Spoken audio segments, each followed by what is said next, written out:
नमस्कार, मौसम चलवास में आपका स्वागत है। बात करते हैं राजस्थान के मौसम के बारे में, साथ ही बताएंगे कि आंध्र प्रदेश से लगाकर तमिलनाडु और उससे सटे उड़ीसा के आसपास जो बारिश का दौर बढ़ा हुआ है तूफान मिचोंग की वजह से, उसके बारे में भी अपडेट देंगे।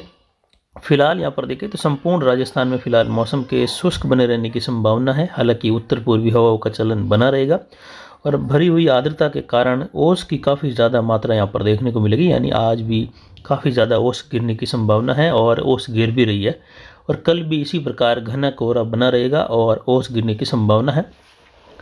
पिछले सालों के मुकाबले देखें तो इस बार ओस का जो आगमन है काफ़ी पहले हो चुका है और लगातार धुंधला मौसम इस साल देखने को मिल रहा है। और जैसे कि संभावनाएं भी थी बार बार, जैसा कि मौसम चलवास के द्वारा लगभग पिछले 4 महीनों से ही बार बार बताया जा रहा था कि जो वायु दबाव है ईशान्य क्षेत्रों का, वह पिछले सालों के मुकाबले 3 से 4 मिलीबार तक इस बार ज़्यादा रह रहा है। उसकी वजह है कि जो वायुदाब पेटियाँ है उसका कुछ दक्षिण झुकाव में ज़्यादा ही रहना इस बार मुख्य वजह रही, और उसका परिणाम या कहे उसकी वजह से जो प्रभाव देखने को मिलता है वह यही कि धुंधला मौसम ज़्यादा देखने को मिलता है और काफ़ी ज़्यादा उच्च दबाव की स्थितियाँ बनी रहती है। बार बार कोहरे की स्थिति बनती है दक्षिण तक के क्षेत्रों में राजस्थान के। हालांकि उत्तर में बनती है, लेकिन उत्तर में बढ़कर जो उत्तरी क्षेत्रों का दौर बनता है वह दक्षिण की ओर तक बढ़ रहा है। वहीं जो अरब सागर बंगाल की खाड़ी के क्षेत्रों के आसपास जो सर्कुलेशन उभरते हैं, जिनका दबाव काफ़ी घटने के बाद वह जो है प्रभावी रूप में आते हैं, लेकिन इस बार उच्च दबाव की स्थितियाँ नीचे तक रहने या कहे वायुदाब की पेट या नीचे तक सरकने की वजह से कम दबाव में भी जो है सिस्टम काफ़ी प्रभावी होता है, जैसा कि मिचोंग तूफान भी आप देख सकते हैं। वहीं जल्द ही अरब सागर में एक सर्कुलेशन डिप्रेशन की कैटेगरी में चला जाएगा, ऐसी संभावना है तीसरे सप्ताह की शुरुआत तक, जिसके डीप डिप्रेशन तक जाकर भी आगे प्रभाव डालने की संभावनाएं बढ़ रही हैं। और ये उत्तर की ओर बढ़ते हुए फिर उत्तर पश्चिम का झुकाव लेगा हल्का, लेकिन उसके बाद क्या स्थिति रहेगी इसकी भी जानकारी आने वाले दिनों में लगातार आपको देते रहेंगे। लेकिन ये जैसे ही अगर उत्तर की ओर बढ़ते हुए गुजरात के करीब पहुंचता है तो इसकी वजह से मौसम मध्य भारत में बदल सकता है, जिसमें दक्षिण पूर्व दक्षिण राजस्थान, दक्षिण पूर्वी दक्षिण गुजरात, महाराष्ट्र, मध्य प्रदेश के क्षेत्रों में तीसरे सप्ताह की शुरुआत बारिश लेकर आ सकती हैं अरब सागर के हलचल की वजह से। और वहीं मिचोंग तूफान की बात करें तो ये आंध्र प्रदेश और तमिलनाडु के मिले जुले क्षेत्रों से टकरा चुका है और ये अब धीरे धीरे कमज़ोर होते हुए डिप्रेशन और उसके बाद वेलमार्क सिस्टम और धीरे धीरे कमज़ोर होता रहेगा। लेकिन तटीय भारत जो है वहाँ पर भारी से अति भारी वर्षा देखने को मिल रही है, कई जगहों पर जलभराव देखने को मिला। तो आने वाले दिनों में ये बारिश की गतिविधियाँ 3-4 दिनों तक यहाँ पर बनी रहेगी, कई जगहों पर भारी वर्षा के रूप में। ये नेल्लोर के आसपास के क्षेत्रों में जो है टकरा कर आगे बढ़ा है, तो अब जो है इसका प्रभाव केवल वर्षा के रूप में रहेगा, हवाओं के रूप में जो नुकसान होता है वो अब कम देखने को मिलेगा।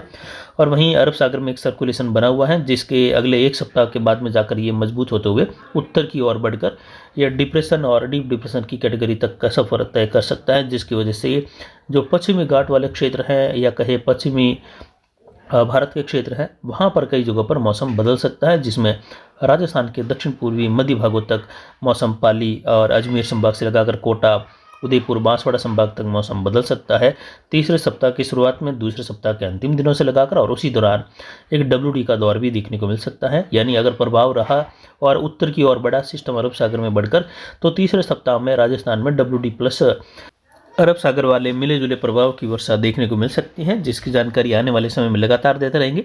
वहीं थोड़ी सी डिटेल में जानकारी इस साल की ज़रूर देंगे। अब जो है उम्मीद है कि जल्द ही एक छोटी जानकारी आपको देने की कोशिश करेंगे, जो पिछले 2 महीने से नहीं दे पाए समय के अभाव के कारण। वहीं अधिकतम तापमान की बात करें तो 30.10 डिग्री सेल्सियस रहा, न्यूनतम तापमान 10.20 डिग्री सेल्सियस रहा। और न्यूनतम आर्द्रता अधिकतम आर्द्रता देखें तो अधिकतम 96%, न्यूनतम आर्द्रता 42.5% के करीब रही। वायु दबाव 1015 मिलीबार के आसपास।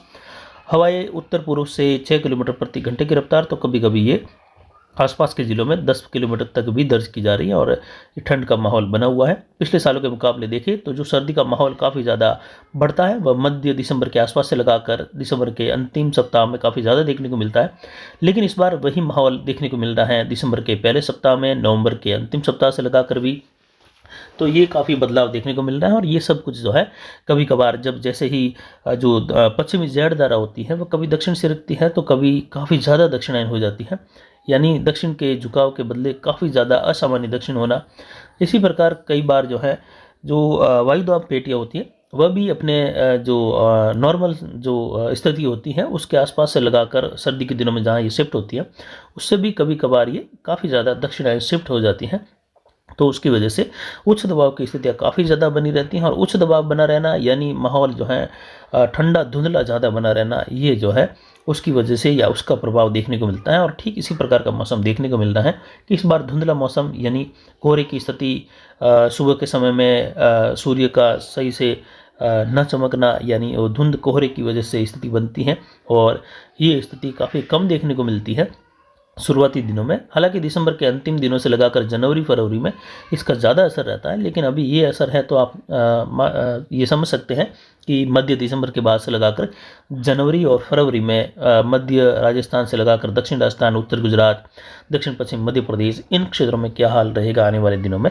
यानी काफ़ी ज़्यादा धुंध और कोहरे की स्थिति बनी रहेगी, ओस काफ़ी ज़्यादा बार बार गिरती रहेगी, मौसम बदलता रहेगा, और वर्षा की स्थितियाँ बार बार हल्की मध्यम, कहीं खंड वर्षा, मध्यम तेज, कहीं शुष्क मौसम की स्थिति, इस प्रकार की स्थिति इस सीजन के दौरान देखने को मिलेगी। यानी इस बार फसलों के लिए जहां ओस की बूंदें जो हैं अमृत का काम करेगी, लेकिन कई फसलों पर ओस जो है विपरीत प्रभाव भी डालती है। जैसे अनार की फसल पर भी विपरीत प्रभाव डालती है। इन दिनों में पका हुआ माल उस पर जो है स्क्रैचिंग हो जाती हैं, या उसमें जो छिलका वो सड़ने लग जाता है। कई बार फंगस रोग काफ़ी ज़्यादा बढ़ने लगता है, जो सामान्य फंगस होते हैं।